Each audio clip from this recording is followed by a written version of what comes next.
భారతీయ ఆధ్యాత్మిక వైభవంలో గంగా, గోవు, గాయత్రికి ఉన్న ప్రాముఖ్యత ఇంతా అంతా కాదు. ఆ కారణంగా గంగోత్రి క్షేత్రం వెలుగొందుతోంది. గంగోత్రి గంగానది పుట్టిన ప్రదేశం. గంగాదేవి ప్రతిష్ఠితమైన ప్రదేశం. గంగానది కేవలం ఒక నది మాత్రమే కాదు, అది స్వర్గం, భూమి, పాతాళం అనే 3 లోకాలకు మధ్య ఒక ఆధ్యాత్మిక వారధి. గంగాజలాలు పాపాలను కడిగివేస్తాయని, మోక్షాన్ని ప్రసాదిస్తాయని, ఆత్మలకు జనన మరణ చక్రం నుండి విముక్తి చేస్తాయనేది హిందువుల నమ్మకం. ఆ కారణంగానే మరణించిన వారి అస్థికలను గంగానదిలో నిమజ్జనం చేస్తారు, పిండ ప్రదానాలు చేస్తారు. గంగానది ఒడ్డున, ముఖ్యంగా కాశీలో తుది శ్వాస విడిచిన వారు మోక్షాన్ని పొందుతారని పురాణాలు చెబుతున్నాయి. హిందూ మతంలో జన్మరాహిత్యం, మోక్షం అనేది అంతిమ లక్ష్యం.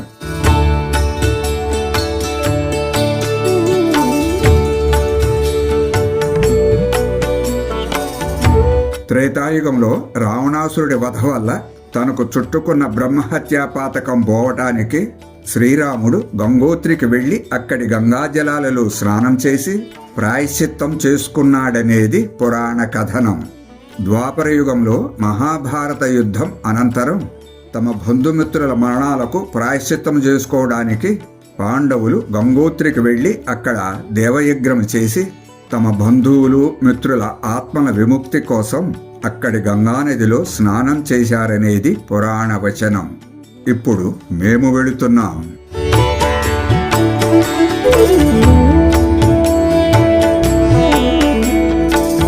త్రేతాయుగము నుండి ఇప్పటి వరకు గంగానది పాపాలను కడిగివేస్తూనే ఉన్నది.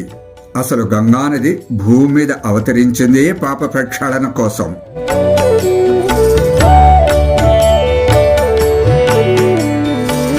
గంగోత్రి ఆలయానికి చారిత్రక, ఆధ్యాత్మిక ప్రాముఖ్యత ఉంది. త్రేతాయుగము నుంచి గంగోత్రిలో గంగాదేవి విగ్రహ రూపంలో కాకుండా నదీ రూపంలో పూజలందుకున్నది. శ్రీరాముని పూర్వీకుడు భగీరథ మహారాజు మొదటగా గంగానదిని గంగోత్రిలో పూజించాడు. భగీరథుడి ప్రయత్నం సఫలమైందని నమ్మే పౌరాణిక ప్రదేశానికి గంగోత్రి ప్రతీక. ఆలయ చరిత్ర ఆ కాలం నుండే ప్రారంభమైందని నమ్ముతారు.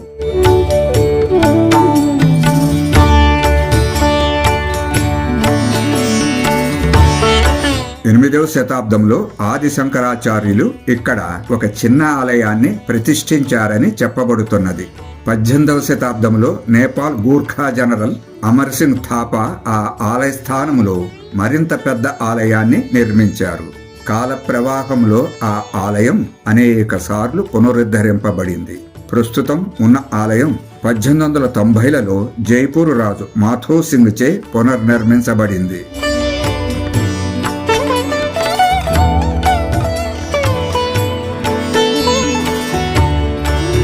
గంగానది జన్మస్థానం గంగోత్రికి 19 కిలోమీటర్ల ఎగువన ఉన్న గౌముఖ్ అనే హిమానీ నదం. ఆలయ నిర్మాణం జరిగిన సమయంలో గౌముఖ్ హిమానీ నదం ఆ ఆలయం దాకా ఉండేదని, అయితే గ్లోబల్ వార్మింగ్ కారణంగా దాని విస్తీర్ణం తగ్గి అది ప్రస్తుతమున్న ప్రదేశానికి తగ్గిపోయిందని చెబుతారు.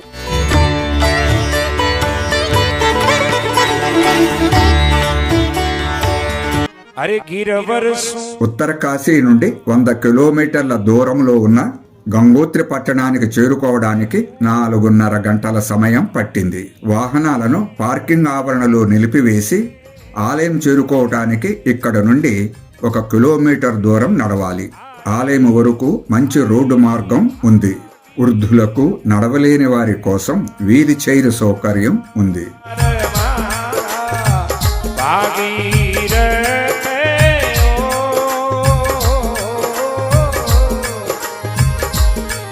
గంగోత్రి ధామ్ యాత్రకు ఆన్లైన్ లేదా ఆఫ్లైన్ ద్వారా పేరును ముందుగా నమోదు చేసుకోవడం తప్పనిసరి. ఆ నమోదు ధృవీకరణ సర్టిఫికేటును యాత్రికులు తమ దగ్గర ఉంచుకోవాలి. ఈ ఆర్చ్ దగ్గర ఉన్న సిబ్బందికి యాత్రా రిజిస్ట్రేషన్ సర్టిఫికేటును చూపించాలి. సిబ్బంది QR కోడ్ను స్కాన్ చేసి నిర్ధారణ చేసుకుంటారు.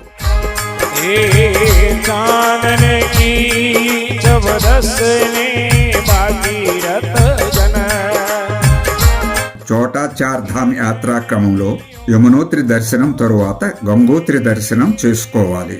సముద్ర మట్టానికి 3100 కిలోమీటర్ల ఎత్తులో హిమాలయాలలో గహ్వాల్ పర్వత శ్రేణుల మధ్య ఉన్న గంగోత్రి ఆలయాన్ని ప్రతి ఏటా అక్షయ తృతీయ నాడు తెరచి శీతాకాలంలో హిమపాతం కారణంగా దీపావళి తరువాత వచ్చే యమద్వితీయ రోజు నుండి 6 నెలల పాటు ఆలయాన్ని మూసివేస్తారు.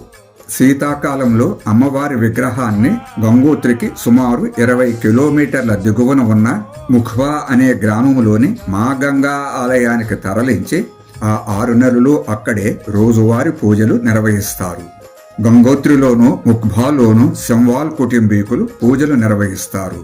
గంగోత్రి యాత్రకు మే, జూన్, సెప్టెంబర్, అక్టోబర్ నెలలు అనుకూలమైనవి.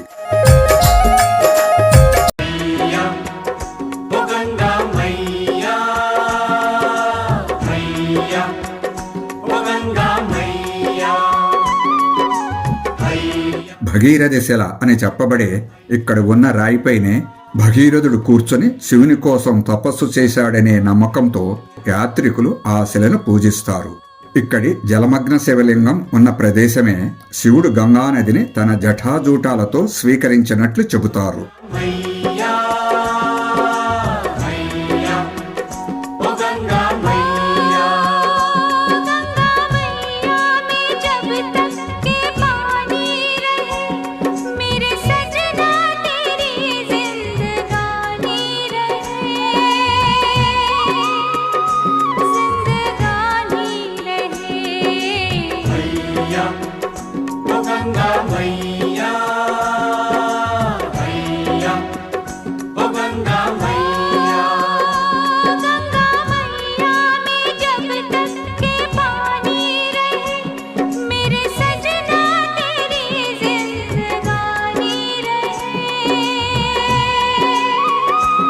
అల్లంత దూరాన మంచుతో కప్పబడిన పర్వత శిఖరాల రమణీయత, స్వచ్ఛమైన నీలాకాశం, కాలుష్యరహిత వాతావరణం హృదయంలో చెరగని ముద్ర వేస్తాయి. గలగల ప్రవహించే భాగీరథీ నది, దాని ఒడ్డున నిర్వహింపబడుతున్న శ్రార్థ పిండ ప్రదానాది కార్యక్రమాలు, పూజలు, నదీ స్నానాలను చూస్తున్నప్పుడు అంతర్గతంగా కలిగే ఆధ్యాత్మిక అనుభూతి చెప్పనలవి కాదు. హరే కృష్ణ. గంగోత్రి ధామానికి భక్తులందరికీ స్వాగతం. గంగా నది చూడండి ఇక్కడే ఆవిర్భవించింది. చాలా మంది భక్తులు వచ్చి ఇక్కడ గంగలో స్నానం చేసి పునీతులు అవుతున్నారు. కాబట్టి చాలా ఆనందంగా ఉంది. ఇది గంగోత్రి ధామం, చాలా చాలా పవిత్రమైనటువంటి ప్రదేశం. హరే కృష్ణ.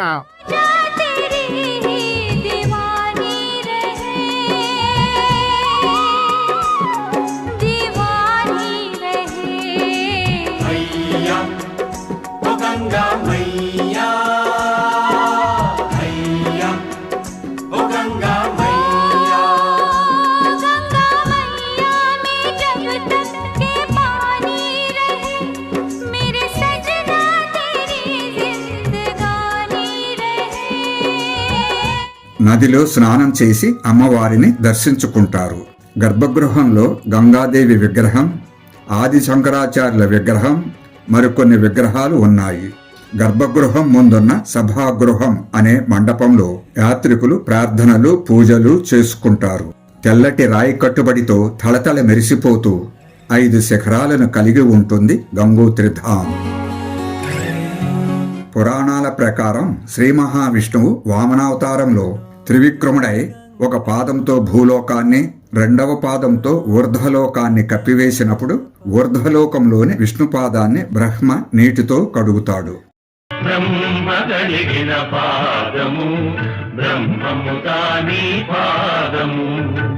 ఆ పాదము నుండి ప్రవహించినదే స్వర్గములో ఉన్న మందాకినీ నదీ దేవత. అది స్వర్గంలో. మానో తుమ గంగా మాహు. భూలోకంలో త్రేతాయుగంలో శ్రీరాముని పూర్వీకుడు, సూర్యవంశపు మహారాజైన భగీరథుడు తన ముందు తరాల వారు సాధించలేని దానిని సాధించతలచి కపిల మహర్షి కోపాగ్నికి మాడి బూడిదైన తన 60,000 మంది పూర్వీకులకు ఊర్ధ్వగతుల కోసం హిమాలయాలలో 1000 సంవత్సరాల పాటు ఒంటి కాలుపై నిలబడి కఠోర తపస్సు చేసి గంగాదేవిని ప్రసన్నం చేసుకుంటాడు. గంగాదేవిని భూమి మీదకు వచ్చి తన పూర్వీకుల ఆత్మలకు మోక్షం ప్రసాదించమని వేడుకుంటాడు. గంగాదేవి అందుకు తాను నేరుగా భూమి మీదకు చేరితే తన ఉగ్ర ప్రవాహ ప్రభావాన్ని భూమి భరించలేదని, దానిని భరించగలిగిన వాడు ఒక్క సాంబశివుడేనని చెప్పి శివుని అనుగ్రహం పొందమని చెబుతుంది. భగీరథుడు ఈశ్వరుడి గురించి తపస్సు చేస్తాడు.